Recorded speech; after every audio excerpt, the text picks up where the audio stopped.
الرحیم۔ السلام علیکم ورحمۃ اللہ وبرکاتہ۔ اس ویڈیو میں ہم بیان کرنے جا رہے ہیں رجب کے مہینے کی فضیلت۔ پیش خدمت ہے رجب المرجب کی فضیلت، یعنی ماہ رجب کی فضیلت۔ اسلامی سال کے 7ویں مہینے کا نام رجب المرجب ہے، اور اس نام کی وجہ تسمیہ یہ ہے کہ رجب ترجیب سے ماخوذ ہے، اور ترجیب کے معنی تعظیم کرنا ہے۔ اس مہینے کے 4 اور نام بھی ہیں، اور وہ بھی اس کی فضیلت پر دلالت کرتے ہیں۔ ماہ رجب کو اسلام کے ظہور سے بھی پہلے سے حرمت والے مہینے کا درجہ حاصل ہے، اور اس مہینے میں جنگیں رک جایا کرتی تھیں، اس لیے اسے الاسم کہتے ہیں کہ اس میں ہتھیاروں کی آوازیں نہیں سنی جاتی۔ اس کو الاسب یعنی تیز بہاؤ بھی کہتے ہیں، اس لیے کہ اس ماہ میں توبہ کرنے والوں پر رحمت کا بہاؤ تیز ہو جاتا ہے، اور عبادت کرنے والوں پر قبولیت کے انوار کا فیضان ہوتا ہے۔ اس میں اللہ تعالیٰ اپنے بندوں پر رحمت و بخشش کے خصوصی انعامات فرماتا ہے۔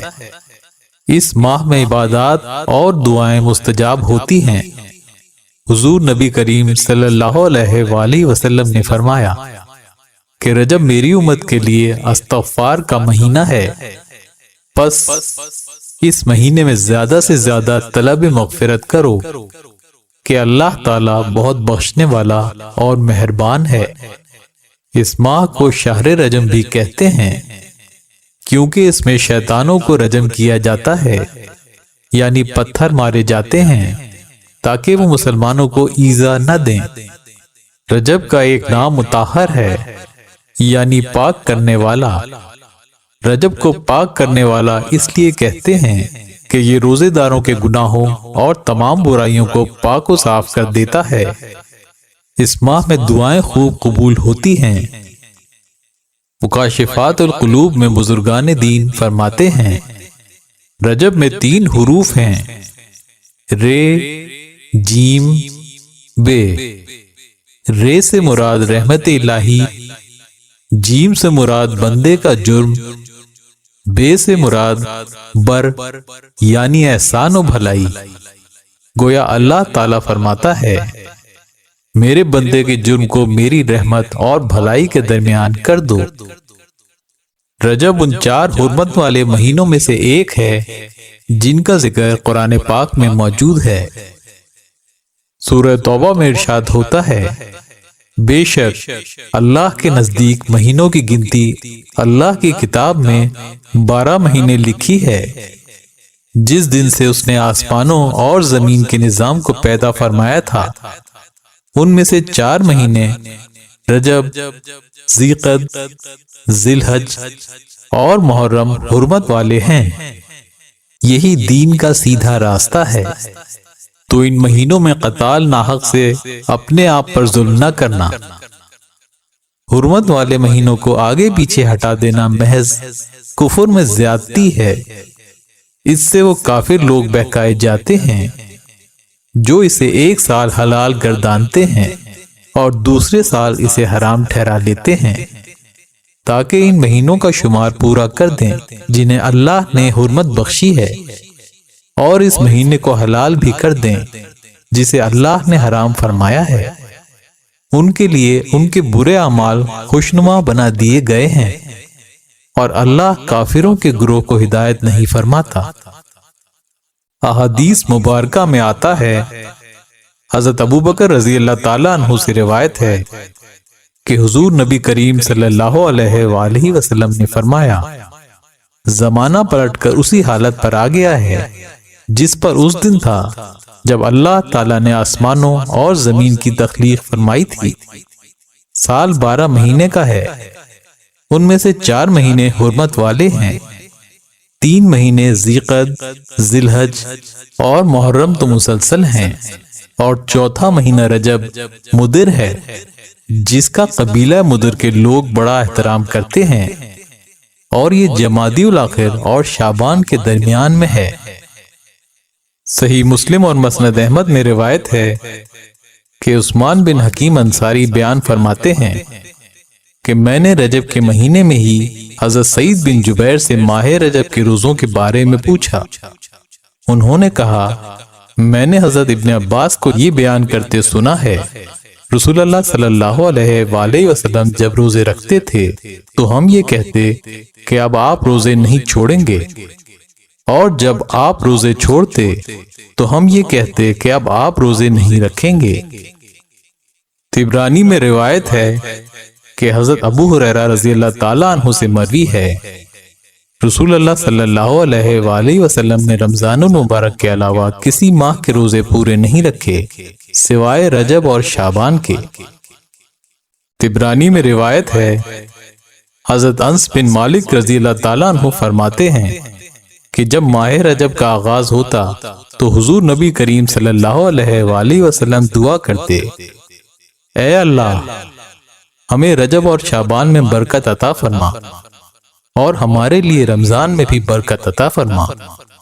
اور آپ فرمایا کرتے تھے، جمعے کی رات قابل احترام ہے اور اس کا دن منور ہوتا ہے۔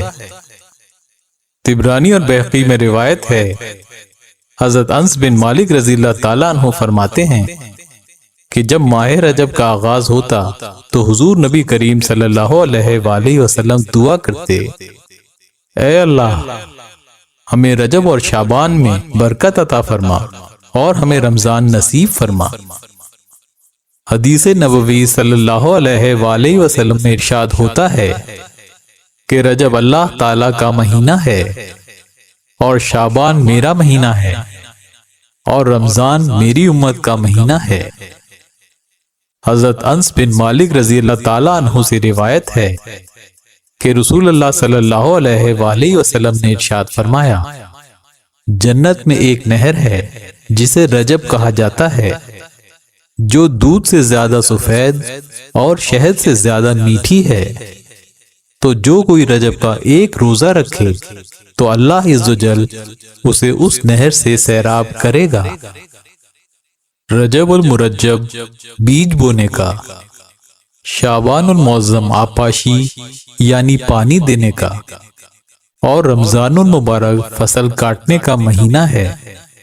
لہذا جو رجب المرجب میں عبادت کا بیج بوئے گا اور شعبان المعظم میں آنسوؤں سے سیراب کرے گا تو وہ رمضان المبارک میں فصل رحمت سے مستفید ہوگا۔ مزید یہ کہ رجب المرجب جسم کو، شعبان المعظم دل کو، اور رمضان المبارک روح کو پاک کرتا ہے۔ ایک اور جگہ نبی کریم صلی اللہ علیہ وآلہ وسلم نے یوں ارشاد فرمایا، رجب کی فضیلت تمام مہینوں پر ایسی ہے جیسے قرآن کی فضیلت تمام ذکروں، صحیفوں، کتابوں پر ہے، اور تمام مہینوں پر شعبان کی فضیلت ایسی ہے جیسی محمد مصطفیٰ صلی اللہ علیہ وآلہ وسلم کی فضیلت باقی تمام انبیاء کرام پر ہے، اور تمام مہینوں پر رمضان کی فضیلت ایسی ہے جیسے اللہ تعالی کی فضیلت تمام مخلوقات پر ہے۔ رجب توبہ کا مہینہ ہے، شعبان محنت کا، اور رمضان تقرب کا مہینہ ہے۔ حضور اکرم صلی اللہ علیہ وآلہ وسلم کا ارشاد ہے، 5 راتیں ایسی ہیں جن میں اللہ اپنے بندے کی دعا کو رد نہیں کرتا۔ ماہ رجب کی پہلی رات، ماہ شعبان کی وسط کی رات، جمعے کی رات، عید الفطر کی رات اور قربانی کی رات۔ ماہ رجب کی فضیلت اس لحاظ سے بھی ہے کہ اس میں پہلی بار حضرت جبرائیل علیہ السلام وحی لے کر نبی کریم صلی اللہ علیہ وآلہ وسلم کی خدمت میں حاضر ہوئے۔ اسی ماہ واقعہ معراج پیش آیا جو بہت اہمیت اور عظمت کا حامل ہے۔ یہ واقعہ 27 رجب کو پیش آیا۔ اس ماہ تکمیل عبودیت ہوئی تھی۔ یہ معجزہ ایک ایسا اعزاز ہے جو کسی اور نبی کو نہیں ملا۔ ام المومنین حضرت عائشہ صدیقہ رضی اللہ تعالیٰ عنہ فرماتی ہیں کہ میں نے حضور نبی کریم صلی اللہ علیہ وآلہ وسلم کو یہ فرماتے ہوئے سنا، اللہ تعالیٰ 4 راتوں میں بھلائی کی مہر لگاتا ہے، عید قربان کی رات، عید الفطر کی رات، نصف شعبان کی رات اور رجب کی پہلی رات۔ ماہ رجب میں پیش آنے والے چند اہم تاریخی واقعات کچھ اس طرح ہیں۔ تاریخ اسلام میں ماہ رجب میں متعدد تاریخی واقعات پیش آنے کا ذکر ہے۔ اس میں سے ایک ہجرت حبشہ اولیٰ ہے۔ جب مسلمان اہل مکہ کی سختیاں برداشت کرنے سے عاجز آ گئے تو حضور نبی کریم صلی اللہ علیہ وآلہ وسلم نے انہیں حبشہ کی جانب ہجرت کا حکم دیا۔ روایات کے مطابق اس قافلے میں 12 مرد اور 4 عورتیں تھیں۔ سیدنا عثمان بن عفان رضی اللہ تعالیٰ عنہ قافلہ سالار مہاجرین تھے۔ یہ سن 5 نبوی کا واقعہ ہے۔ اسلام کے چوتھے خلیفہ اور داماد رسول صلی اللہ علیہ وآلہ وسلم حضرت علی مرتضیٰ رضی اللہ تعالیٰ عنہ 13 رجب کو اس دنیا میں تشریف لائے۔ ان کی ولادت کا سال تاریخی کتابوں میں سن 30 عام الفیل رقم ہے۔ حبشہ کے مسلمان بادشاہ نجاشی کا انتقال 9 ہجری میں ماہ رجب میں ہوا، اور جناب رسول اللہ صلی اللہ علیہ وآلہ وسلم نے از خود اطلاع پا کر اپنے صحابہ کی میت میں ان کی غائبانہ نماز جنازہ پڑھائی۔ ماہ رجب میں ہی حضرت نوح علیہ السلام کشتی میں سوار ہوئے تو خود بھی روزہ رکھا اور ہمراہیوں کو بھی روزے کا حکم دیا۔ ان کی کشتی 10 محرم تک 6 ماہ برسر سفر رہی۔ ماہ رجب المرجب کی 2 عظیم فضیلتیں جو سب فضیلتوں پر بھاری ہیں کہ پہلی وحی بھی اسی مہینے میں نازل ہوئی اور واقعہ معراج بھی اسی مہینے میں پیش آیا۔ رجب کی 27ویں رات اسی حوالے سے بڑی بابرکت رات ہے کیونکہ اسی رات امام الانبیاء نبی کریم صلی اللہ علیہ وآلہ وسلم معراج شریف پر تشریف لے گئے تھے۔ حضرت عبد القادر جیلانی نے ارشاد فرمایا، رجب فصل بونے کا مہینہ ہے، شعبان پانی دینے کا، اور رمضان فصل کاٹنے کا مہینہ ہے۔ ہر شخص جو بوتا ہے وہی کاٹتا ہے، اور جو عمل کرتا ہے اسی کا بدلہ پاتا ہے۔ جس نے فصل کو ضائع کیا وہ کٹائی کے دن نادم ہوتا ہے اور اپنے گمان کے خلاف پاتا ہے اور برے انجام کو دیکھتا ہے۔ آپ نے مزید فرمایا، ماہ رجب ہوا کی مانند ہے، شعبان بادل کی مانند، اور رمضان بارش کی مانند۔ بعض علماء نے کہا ہے سال درخت کی مثل ہے۔ ماہ رجب اس درخت کی ہریالی کے دن ہیں، شعبان اس کے پھلنے پھولنے کے دن ہیں، اور رمضان اس کے کاٹنے کے دن ہیں۔ اس کو کاٹنے والے مومن ہوتے ہیں۔ جس شخص نے اپنے نامہ اعمال کو گناہوں سے سیاہ کر لیا ہو اس کے لیے یہ اچھا موقع ہے کہ وہ اس مہینے میں توبہ کے ذریعے اسے سفیدی میں بدل دے، اور جس نے سرکشی میں اپنی عمر کو ضائع کر دیا ہو وہ اس ماہ کو اپنی بقیہ عمر کے لیے غنیمت سمجھے۔ حضرت شیخ عبد القادر جیلانی اپنی تصنیف غنیت الطالبین میں فرماتے ہیں کہ ایک بار رجب کا چاند دیکھ کر حضرت عثمان رضی اللہ تعالیٰ عنہ نے جمعے کے دن منبر پر چڑھ کر فرمایا، کان کھول کر سن لو، یہ اللہ کا مہینہ ہے اور زکوٰۃ ادا کرنے کا مہینہ ہے۔ اگر کسی پر قرض ہو تو اپنا قرض ادا کر دے، اور جو کچھ مال باقی ہے اس کی زکوٰۃ ادا کر دے۔ حضرت ذوالنون مصری فرماتے ہیں، رجب آفات کے ترک کرنے کا مہینہ ہے، شعبان عبادات کے استعمال کا، اور رمضان کرامات کے انتظار کا مہینہ ہے۔ جس نے آفات کو ترک نہ کیا، عبادات سے تعلق نہ جوڑا اور کرامات کا انتظار نہ کیا، وہ اہل باطل سے ہے۔ حضرت محمد صلی اللہ علیہ وآلہ وسلم کا ارشاد پاک ہے کہ ماہ رجب خدا کے نزدیک بہت زیادہ بزرگی کا حامل ہے۔ کوئی بھی مہینہ حرمت و فضیلت میں اس کے ہم پلہ نہیں ہے، اور یہ وہ مہینہ ہے کہ خداوند تعالیٰ نے اس میں جنگ کرنا منع کر رکھا ہے۔ آپ نے یہ بھی فرمایا کہ رجب کا مہینہ خدا کا مہینہ ہے، شعبان میرا مہینہ ہے، اور رمضان